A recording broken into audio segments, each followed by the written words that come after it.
আসসালামু আলাইকুম। সবাইকে শুভরাত্রি। অবশ্যই বুঝে গেছেন আপনারা আমরা কি করতেছি আপনাদের মতো।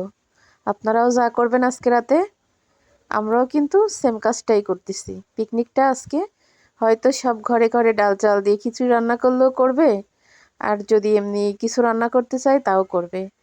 তো যেহেতু পুরুষরা বাইরে করবে, মহিলারা কি বাদ যাবে নাকি মহিলারা বসে থাকবে আপনারাই বলেন। তো আমরা ৯টা বউ মিলে আজকে পিকনিক করতেছি 31st উপলক্ষে। পিকনিক আছে, কিন্তু আজকে আমাদের রান্না বান্না কিছুই নেই, কারণ আমার চাচা শ্বশুরের মেয়ে বলতেছে আজকে আমি রান্না করব, তোমরা ৯ বউ খাবা। আলহামদুলিল্লাহ, আমরা মহা খুশি। কুটে কাটে গোছ গাছ করেই কিন্তু দিছি ওরে। এখন ও রান্না করতেছে, আমরা ৯টা বউ কিন্তু চুলার পাশেই বসে আছি। তো বসে বসে কি করব, গল্প করতেছি ওর সাথে। আর হচ্ছে ভাসুরের মেয়ে মুড়ি মাখাচ্ছে। মুড়ি মাখানো শেষ হলে সবাই কিন্তু চুলার পাশে বসে মুড়ি মাখা খাবো, আর ওর সাথে রান্না দেখবো, আর ওর সাথে গল্প করব।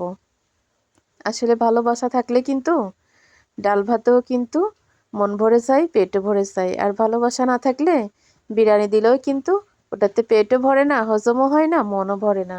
এই যে ভাসুরের মেয়ে মুড়ি মাখাচ্ছে, বড় ভাসুরের মেয়ে। এখন মুড়ি মাখানো হয়ে গেলে আমরা সব চাচিরা কিন্তু চুলোর চারিপাশ দিয়ে বসে আছি চেয়ার নিয়ে নিয়ে। আর আমার ননদ রান্না করতেছে। তো এখানে হচ্ছে মুগ ডাল ভেজে সেদ্ধ করে রেখে দিছে, আর গিলে কলিজা মাথা গলা এগুলা সুন্দর করে কষায় তারপরে যে সেদ্ধ ডালটা ওর ভিতরে দিছে। তো আজকে পিকনিক হচ্ছে লটপটি, আর হচ্ছে ঝাল ঝাল করে মুরগির গোশ রান্না, আর সাদা ভাত। যেহেতু মহিলারা, সেখানে আর কোনো ঝামেলা নেই। আর এইখানে আমাদের মুড়ি মাখা শেষ, এবার পান